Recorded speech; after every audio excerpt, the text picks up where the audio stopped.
விவேக்குடைய மறைவு என்னால் தாங்கவே முடியல. எங்களுக்கெல்லாம் பெரிய அதிர்ச்சி. ஈடு செய்ய முடியாத ஒரு இழப்பு. மனதில் உறுதி வேண்டும்ல இருந்து வெள்ளைப்பூக்கள் வரைக்கும் நாங்கள் ஒரு நெடிய பயணம். ரொம்ப அற்புதமான நண்பன். ஏனோ தானன்னு ஒரு காமெடியன் மாதிரி பேசுகிற டைப்பு கிடையாது விவேக். அவன் கூட இருக்கிற மாதிரியே இருக்குது. அவனால் தாங்க முடியாது ரெண்டே ரெண்டு. இன்னொருத்தர்கள் யாருக்காவது அவமானப்படுத்தினாங்கன்னா அவனால் பொங்கி எழுந்துருவான். யாருக்காவது கஷ்டம்னா அதையும் தாங்க முடியாது. அடுத்தவர்களுக்காக இந்த அடுத்தவங்களுடைய கஷ்டத்தை நீக்கணுங்கிறதுக்கு முதல் குரலாக அவனுடைய குரல் ஒலிக்கும். கொஞ்ச நாள் கழித்து பார்த்தா தான் தெரிஞ்சது அவன் அடுத்தவர்களுடைய குரலாகவே தான் இருந்தான் தமிழ் சினிமாவில். எங்கள் காமெடியன்கள்லேயே அவர் தான் ஹீரோ. ஆக்சுவலி இந்த மறைவு வந்து சினிமாவுக்கு இழப்பாக இருக்கலாம், தமிழ் மக்களுக்கு இழப்பாக இருக்கலாம். எனக்கு தனிப்பட்ட முறையில் எங்கள் குடும்ப நண்பராக இருக்கக்கூடியவர் போனதுனால எங்களுக்கு பெரிய பேர் இழப்பு. எதையாவது சொல்லி எதையாவது ஈடுகட்டுற மாதிரி இருக்கக்கூடிய இழப்பு இல்லை விவேக்குடைய இழப்பு. ஆனால் அவர் ரொம்ப அற்புதமான ஈடுபாடோட மரங்கள் நட்டுறதில் இருந்து சமுதாய பணியிலிருந்து ஒவ்வொரு விஷயத்துக்கும் ஈடுபாடோடு செஞ்சார். எங்கள் கூட பணியாற்றக்கூடிய சக நண்பர்களுடைய மறைவை எந்த காலத்திலும் அவர் ஏற்றுக்கவே மாட்டார். அதனால் அந்த குடும்பத்துக்கு ஓடோடி போய் கஷ்டப்படுறவங்களுக்கெல்லாம் ஹெல்ப் பண்ணக்கூடிய ஒரு சுபாவம். இன்றைக்கி அவருடைய மறைவு தாங்க முடியல. அடிக்கடி நாங்கள் ரெண்டு பேரும் பாடுற பாட்டு வந்து அண்ணன் என்னடா தம்பி என்னடா அவசரமான உலகிங்கிற பாட்டு விவேக்கு ரொம்ப பிடிக்கும். அப்போது அவர் சொல்கிற ஒரு லைன், பதைக்கும் நெஞ்சினை அணைக்கும் யாவரும் அண்ணன் தம்பி தானடா அப்படிங்கிற லைன் ரொம்ப பிடிக்கும். இன்னைக்கு எங்களையெல்லாம் பதற வச்சுட்டு போயிட்டாரு. மரம் இருக்கிற வரைக்கும் மண் இருக்கிற வரைக்கும் என் நண்பன் விவேக்குடைய பேர் இருக்கும். விவேக் சார் வந்து ஒரு மிகப்பெரிய நடிகர் மட்டும் இல்லை, ஒரு மனிதர். எவ்வளோ நல்லது செஞ்சுருக்காரு. நம்மளோட மனதில் வந்து நல்ல எண்ணங்களையும் மரங்களை நடுவது போல் நல்ல எண்ணங்களை எத்தனையோ நட்டிருக்காரு. அவரோட வழியை வந்து நம்மளோட யங் ஜென்ரேஷன்ஸ் எல்லாருமே வந்து பின்பற்றணும். அவர் கூட நிறைய கான்வர்சேஷன்ஸ் வச்சுருக்கேன். சினிமாவை பற்றி, நம்ம ஃப்யூச்சரை பற்றி, இந்தியாவோட ஃப்யூச்சரை பற்றி என்னென்னவோ பேசியிருக்கோம். அந்த மொமெண்ட்ஸ் எல்லாத்தையும் நான் ரொம்ப செரிஷ் பண்ணுறேன். நம்ம வரப்போகிற ஜென்ரேஷன்ஸ் எல்லாமே அவரோட வழியில் அதை பின்பற்றி நம்ம நடந்தால் அவர் என்றைக்குமே நம்மளோட வழியில் வாழ்வாருன்னு நம்புகிறேன். போன வாரம் கூட நான் பேசியிருந்தேன், அவர் வந்து ஒரு படம் எடுக்க போவதாகவும் ஒரு டெபியூ மூவி அவர் டைரக்ட் பண்ண போகிறதாகவும் அதில் வந்து நான் நடிக்கணும்னு கேட்டார். நான் ரொம்ப சந்தோஷப்பட்டேன். கண்டிப்பாக இட்ஸ் மை ப்ளஷர் சார். கண்டிப்பாக நான் இந்த வீக் மீட் பண்ணுறதா இருந்தது. ஆனால் அதுக்குள்ளார இந்த மாதிரி ஒரு செய்தி சினிமாவே உலுக்கிருச்சு. ஒரு மிகப்பெரிய மனிதர் நம்மளை விட்டு பிரிஞ்சிட்டார். இன்னைக்கு அவரோட வழியை எல்லாருமே பின்பற்றணும். இது அவரோட முடியக்கூடாது. எப்படி அவர் வந்து அப்துல் கலாம் சாரை வந்து பின்பற்றி எத்தனையோ நல்ல விஷயங்களை செஞ்சாரோ அதே மாதிரி நம்ம ஜென்ரேஷன்ஸ் எல்லாருமே மரம் நடுவது, அது மட்டும் இல்லாமல் அவர் சொன்ன எல்லாத்தையும் மனசில் வச்சு அதை வந்து நம்ம செயல்படுத்தணும்னு நான் ரொம்ப கேட்டுக்கொள்கிறேன். அவர் விவேக் சார் எப்போவுமே சிரிச்ச முகத்தோடு இருப்பார். எல்லாரையும் அவர் சிரிக்க வச்சுக்கிட்டே இருப்பார். சட்டுன்னு அவர் இல்லைன்னும் போது நம்பவே முடியல, டைஜஸ்ட் பண்ணவும் முடியல. அவர் முதல்ல பாய்ஸ் படத்தில் தான் வந்து என் கூட ஒர்க் பண்ணார்.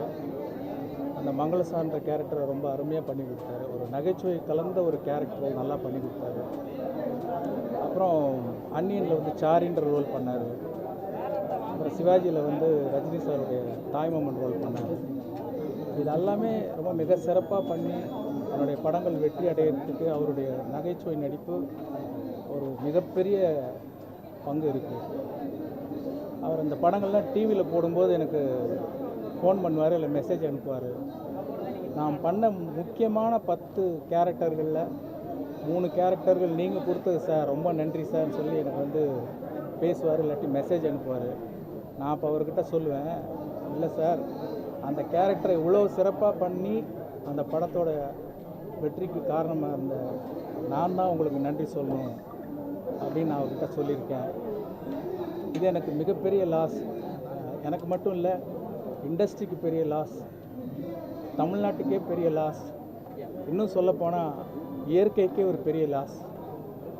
ஜென்டில்மேன் படத்தில் ஒரு வசனம் வரும், மனுஷனாக பிறந்தவன் அட்லீஸ்ட் ஒரு மரத்தையாவது நட்டுட்டு போகணும், 4 பேருக்கு நிழல் கொடுக்குற மாதிரி அப்படின்னு ஒரு வசனம் வச்சுருக்காரு.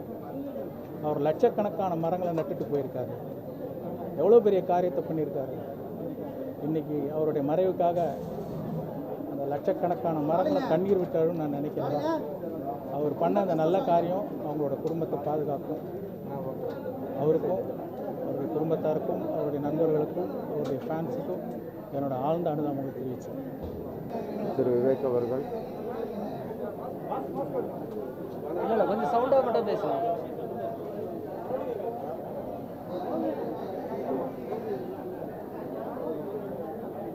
திரு விவேக் சார் திரையுலகில் ஆற்றிய பணியாக இருக்கட்டும்,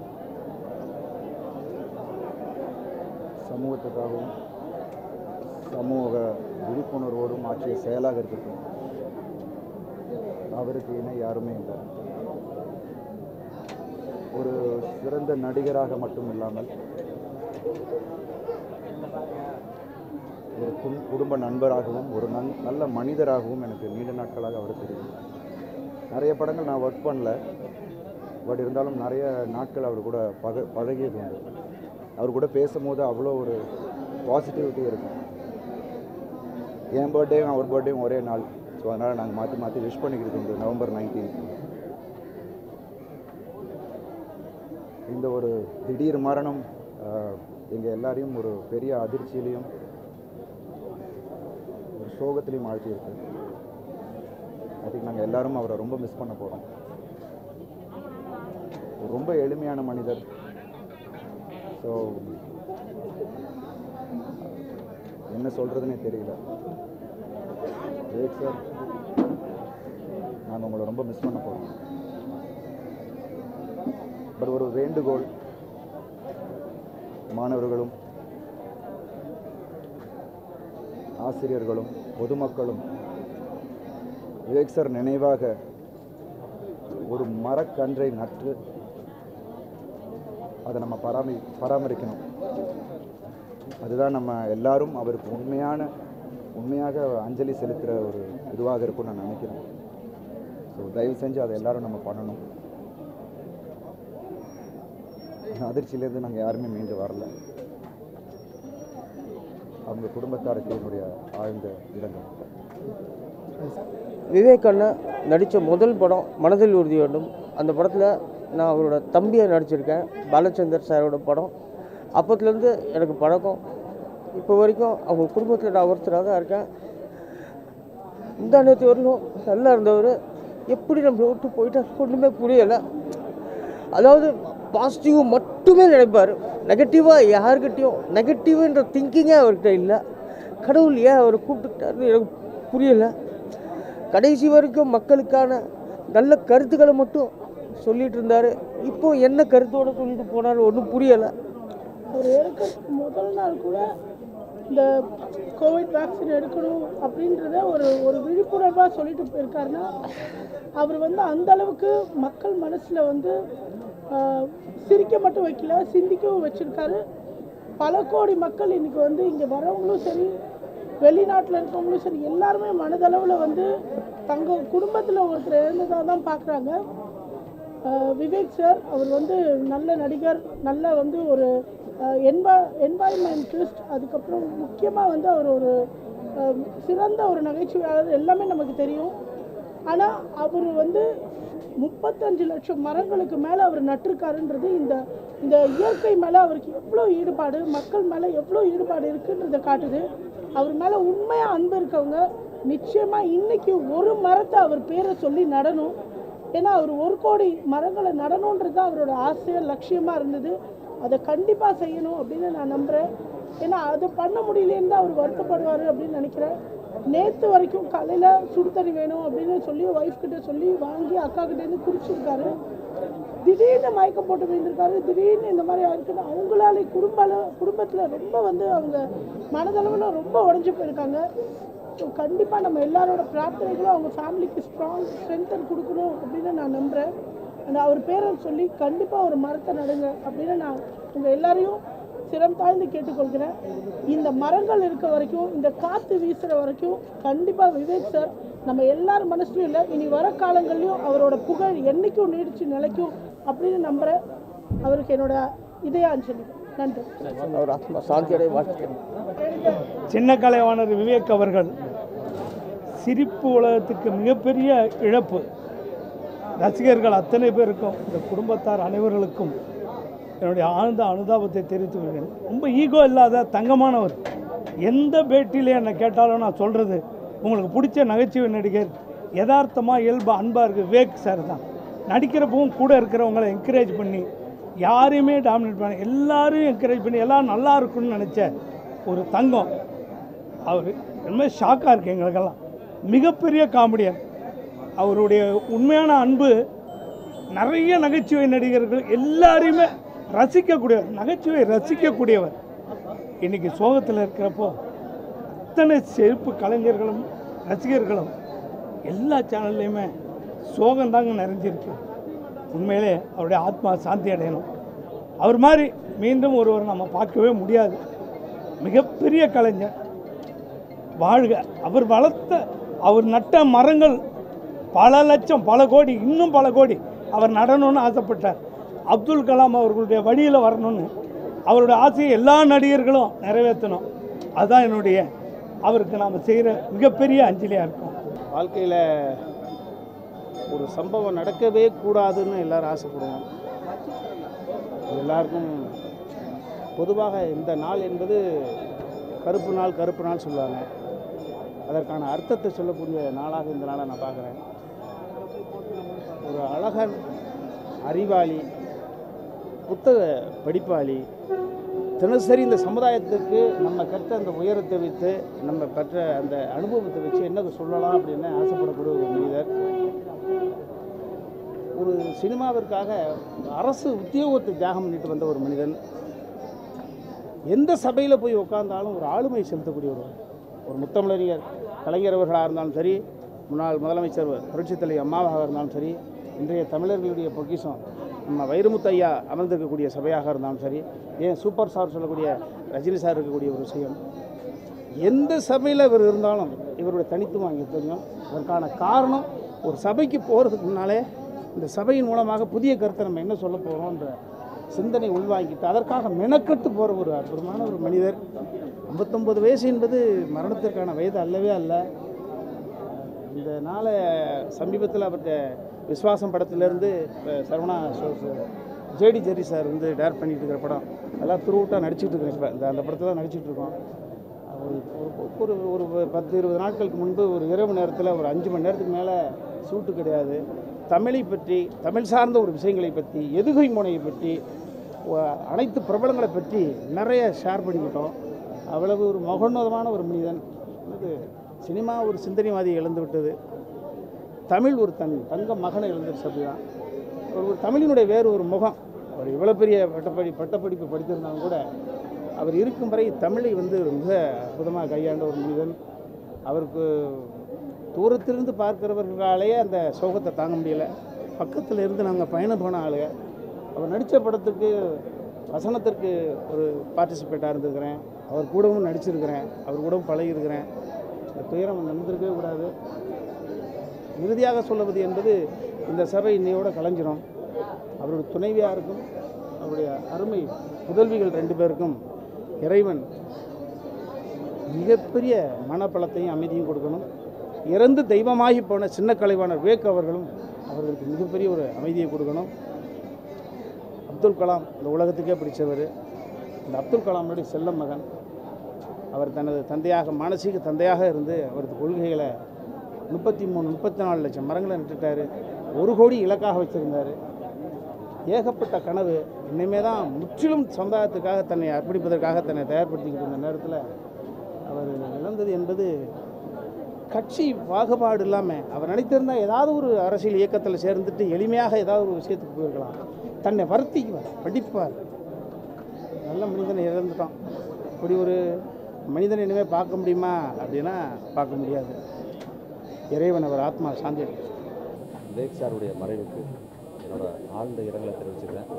அது எங்களுக்கு மட்டுமல்ல, சினிமாவுக்கு மட்டுமல்ல, அவங்க குடும்பத்தாருக்கு மட்டுமல்ல, உலகத்துக்கே இது எதிர்பார்க்காத, அதை நம்ப முடியாத ஒரு விஷயமாக தான் இருக்குது. யாராவது ஒருத்தவங்க உடம்பு சரியில்லை படுத்திருந்தாங்க, இல்லை அவருக்கு இந்த வியாதி அந்த வியாதின்னு சொல்லியிருந்தா பரவாயில்ல, ஆரோக்கியமாக ஒரு காலேஜ் ஸ்டூடெண்ட் மாதிரி நேற்று முந்தா நாள் ஊசி போட போகும்போது கூட பார்த்தீங்கன்னா ஒரு ஜர்க்கின் போட்டு அவ்வளவு நீட்டாக அவ்வளவு ஸ்டைலாக இருந்தவர் திடீர்னு இப்படி ஒரு சம்பவங்கிறப்ப யாராலையும் நினச்சி கூட பார்க்க முடியல. எனக்கும் அவருக்கும் உள்ள தொடர்பு உங்கள் எல்லாருக்குமே தெரியும்னு நினைக்கிறேன். நான் முதலாக ஒரு காம்பினேஷனில் நடித்தேன், சினிமாவுக்கு முதல்ல நடித்தேன்னா அது விவேக் சார் கூட தான். அது ஃபஸ்ட்டு தூர்தர்ஷனில் ஆரம்பித்து அதுக்கு பிறகு இளையராகம் படத்தின் மூலமாக, அதே மாதிரி பத்திரிகையில் முதல்ல வையாபுரின்னு பேர் வந்ததுக்கு காரணம் விவேக் சார். வையாபுரி காம்பினேஷன் நல்லா இருக்குது அப்படின்னு சொல்லி முதல்ல பேர் போட்டதும் அவர் கூட தான். முதலாக நான் ஃபாரினுக்கு போனதுக்கு காரணமும் அவர் தான். சிங்கப்பூர், மலேசியா, லண்டன் எல்லா ஊருக்கும் போயிருக்கேன்னா அதுக்கு காரணம் அவர் தான். இன்றைக்கி நான் வீடு, மனைவி, மக்கள் எல்லாம் சந்தோஷமாக நாங்கள் இருக்கோம்னா அதுக்கு காரணம் விவேக் சார் தான். ஏன்னா எப்படி காமெடி பண்ணணும், எப்படி டைமிங்கில் பேசணும் அப்படிங்கிறத சொல்லி கொடுத்த அவர். உண்மையிலே இந்த நாள் என் வாழ்க்கையில் என்றைக்கும் மறக்க முடியாத, அதை எப்படிங்கிறத என்னால் சொல்ல முடியல, ஜீரணிக்கவும் இல்லை. கிட்டத்தட்ட ஒரு 40 படங்களுக்கு மேலே நான் அவர் காம்பினேஷனில் பண்ணியிருப்போம். அதாவது ஒரு நகைச்சுவை பண்ணும் பொழுது அது இன்னொருத்தரை புண்படுத்தக்கூடாது.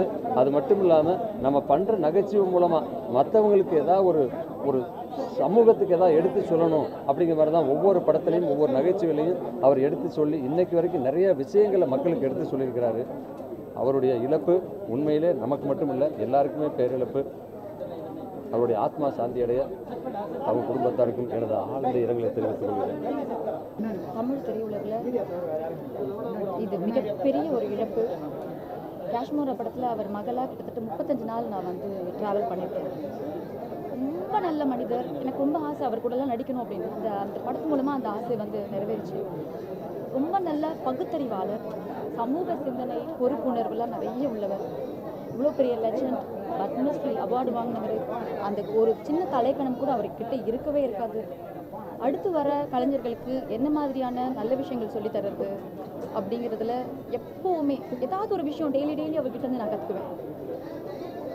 அவ்வளோ நல்ல ஒரு மனுஷனுக்கு திடீர்னு இப்படி ஒரு விஷயம் நடந்தது திரை உலகத்துக்கே மிகப்பெரிய இழப்புன்னு தான் நான் சொல்லணும். எங்கள் வீட்டுக்கு கிரகப்பிரவேசம் பண்ணும்போது அவர் நான் கூப்பிட்டேன். காஷ்மீராக்கு அப்புறம் எவ்வளோ ஹம்பிளாக கிட்டத்தட்ட 3 மணி நேரம் எங்கள் ஃபேமிலியோட அவ்வளோ ஜாலியாக அவ்வளோ நல்ல விஷயங்கள் ஷேர் பண்ணிக்கிட்ட ஒருத்தர். உண்மையாகவே என்னோட அப்பா மாதிரி. என்ன சொல்கிறது, நகைச்சுவை கலைஞர்கள்லேயே மிகவும் அழகானவர். இன்னைக்கு இப்படி இவரை பார்க்கும்போது ரொம்ப வேதனையாகவும் ரொம்ப மன வருத்தமாகவும் இருக்குது. அவர் இறந்து போயிட்டாரு. ஆனால் அவர் இந்த சமூகத்துக்கு செஞ்ச நல்ல நல்ல விஷயங்களில் மிகப்பெரிய விஷயமான மரம், எத்தனை லட்சம் மரம் நட்டிருப்பாரு, எவ்வளோ சாலைகள், எவ்வளோ ஊரில் அவர் பேர் காலங்காலமாக அந்த மரம் வளர்ந்து எத்தனையோ யுகத்துக்கு அவர் பேரை சொல்லிக்கிட்டே இருக்கும். அந்த மரம் வழியாக அவருடைய அந்த சிரிப்பு அது இருந்துக்கிட்டே இருக்கும். அவர் ஆத்மா சாந்தி அடையணும், அவங்க குடும்பத்துக்கு மிகப்பெரிய ஆறுதல் கிடைக்கணும். நன்றி. அண்ணன் நகைச்சுவை மன்னன், நம்மளுடைய கலைவாணி ஐயா அப்துல் கலாமுடைய அடுத்த வாரிசாக இருந்த அண்ணன் விவேக்கு இதுவரைக்கும் நம்மளோட ட்ராவல் பண்ணுறாருன்னே நம்ம நினைக்கிறோம். இறக்கலை, அவர் இருக்கார். ஆனால் எவ்வளோ ஒரு படிப்பு மேதை, நகைச்சுவை நடிகர்களே அவர்தான் சிறந்த ஒரு மன்னர். அதுக்கு காரணமே இல்லை. ஒரு பட்டப்படிப்பு படித்தவர். அதை விட ஐயா எம்ஆர் ராதா வசனத்தையும் அதே மாதிரி அப்துல் கலாமுடைய இதையும் இணைத்து இன்னைக்கு நல்ல முறையில் எல்லாத்துக்கும் திரையரங்கில் கொடுத்துக்கிட்டு இருந்தார். ஒரு காரணம் தெரிகிறது, அவர் இறக்கவில்லை, நம்மளோட திரைப்படத்தில் இருந்துக்கிட்டு இருக்காருன்னே தெரியுது. நான் பார்க்கும்போது 15 நிமிஷம் என் என் கண்களிலிருந்து கண்ணீர் வடிந்தது. அதை நினைக்கவே இல்லை. ஆனால் நம்ம அண்ணன், நம்ம மன்னன், நம்ம விவேக் அண்ணன் நம்மளோடு இருக்கிறார். அதை மட்டும்தான் நான் நினைச்சிருக்கேன். இவ்வளவு நேரம் எனக்காக நீங்கள் எல்லாரும் காத்திருந்ததுக்கு நன்றி, வணக்கத்தை சொல்லிக்கிறேன். நன்றி. விவேக் சார் ஒரு நடிகர் மட்டும் இல்லாமல் ஒரு தலை சிறந்த ஒரு ஹியூமனிடேரியன், ஒரு நகைச்சுவை நடிகனாக மட்டும் இல்லாமல் இப்போ இருக்கிற ஜென்ரேஷனுக்கு எத்தனையோ விஷயங்கள் மக்கள் நல பணி செய்து இன்ஸ்பயர் பண்ணியிருக்காரு. எனக்கு தாராள பிரபு படம் மூலமாக கூட பழகின இந்த சில நாட்கள் வந்து மறக்கவே முடியாது. ரொம்ப ஆழ்ந்த சோகத்தில் இருக்கோம். ஒரு ரசிகனாகவும் சரி, அவருடைய சக கலைஞனாகவும் ஒரு தம்பியாகவும் ரொம்ப மனசு கஷ்டமாக இருக்குது. நிறைய விஷயங்கள் என் கூட ஷேர் பண்ணியிருக்காரு. படம் ஷூட்டிங் போது நல்ல பணிகளாக இருக்கட்டும், ஹெல்த் பற்றின விஷயங்களாக இருக்கட்டும், எவ்வளோ கான்ஷியஸாக ஹெல்த்தை பார்த்துக்கணும் அப்படின்னு சொல்லிட்டு நிறைய விஷயங்கள் பேசியிருக்காரு. இது இல்லை அப்படின்னு நினைக்கும் போது ரொம்ப ரொம்ப சோகமாக இருக்குது, ரொம்ப சங்கடமாக இருக்குது. முக்கியமாக அந்த மரக்கன்றுகள் நடுறதை பற்றி நான் சொல்லி ஆகணும். ஏன்னா என்னுடைய பிறந்தநாள் அப்போது சார் தான் வந்து அதை ஆரம்பித்து வச்சார். எப்போவுமே நான் அந்த வருஷம் சொன்னேன், நம்ம எல்லா வருஷமும் நீங்கள் தான் சார் வந்து எனக்கு அதை பண்ணி வைக்கணும் அப்படின்ட்டு. ஸோ அவர் இல்லைனாலும் நிச்சயமாக அவருடைய மரங்களும் சரி, அவருடைய நகைச்சுவையில் அவர் சொல்லியிருக்கக்கூடிய கருத்துக்கள் நமக்கு மட்டும் இல்லை, இனி வரப்போகிற ஜென்ரேஷன்ஸ் எல்லாத்துக்குமே வந்து ரொம்ப ஒரு இன்ஸ்பைரிங்காக இருக்கும். அதில் எந்த விதமான சந்தேகமும் இல்லை. ஸோ இந்த தமிழ் மக்களும் தமிழ் சினிமா இண்டஸ்ட்ரியும் கண்டிப்பாக அவரை வந்து ரொம்ப மிஸ் பண்ணணும்னு நான் அதில் எந்த விதமான சந்தேகமும் இல்லை. அவருடைய நல விரும்பிகளுக்கும் குடும்பத்தினருக்கும் நண்பர்களுக்கும் என்னுடைய ஆழ்ந்த இலக்கங்களை தெரிவிச்சுக்கிறேன். நன்றி. நான் சார் கூட எனக்கு நடிக்க வாய்ப்பு கொடுத்தாரு. எனக்கு வில்லேஜில் கல்யாணம் பண்ணி வச்சார். தங்க வண்டி வாங்கி கொடுத்தாரு, தங்க இடம் கொடுத்தாரு. இன்னைக்கு அவர் இல்லைங்கிற பேர் அவர் ஊரே செழிக்க வச்சார். ஆனால் அவர் குடும்பம் இன்னைக்கு அழுவிட்டு இருக்குங்க. வாழ்க்கையில் எதுக்குமே யாருக்கும் நடந்தது எதுவும் கிடையாதுங்க. மற்றவங்க வாழணும், ஊர் நல்லா இருக்கணும், நாடு நல்லா இருக்கணும், மக்கள் நல்லா இருக்கணும் நினச்ச ஒரு உத்தமர். கூட இருக்கிற சக நடிகருக்கு சக உரிமை கொடுத்து எல்லாரும் நல்லா இருக்கணும்னு நினச்ச ஒரு உத்தமர் இப்போ இல்லை. ஆனால் ஒன்று மட்டும் தெரியுது, இந்த உலகத்தில் நமக்கு எது நிரந்தரம் இல்லை. உலகத்தை சிரிக்க வச்ச தான் குடும்பத்தை அவர் அனுபவிச்சுட்டு போயிட்டாரு. இறைவன் ஏன் அப்படி சோதிக்க வந்தார். அவரோட ஆத்மா சாந்தியட, அவரோட குடும்பம் சாந்தியட. மீடியாக்கள் ஒவ்வொரு மீடியாவிலையும் சிரிக்க வச்சுட்டு இருந்த எங்கள் சின்ன கலைவாணர், எங்களுக்கெல்லாம் வாழ வச்ச சின்ன கலைவாணர் இன்றைக்கி இல்லை. அவர் ஆத்மா சாந்தி அடைந்து அவர் நட்ட மரங்களெல்லாம் நமக்கு உலகத்துக்கு ஆசீசனை கொடுக்கும். ரொம்ப நன்றி. சின்ன கலைவாணர் என்று பெருமையோடு அழைக்கப்பட்ட விவேக் மறைந்து விட்டார் என்று சொல்வதா? இல்லை, சிரிப்பு செத்து விட்டது என்று சொல்வதா? தமிழ் திரையில் நகைச்சுவையின் வழியே பகுத்தறிவை பரப்பிய ஒரு சீர்திருத்த கலைஞர் மறைந்து விட்டான் என்று சொல்வதா? என்னை பொறுத்தவரையில் ஒரு நல்ல சகோதரனை இழந்து விட்டேன்.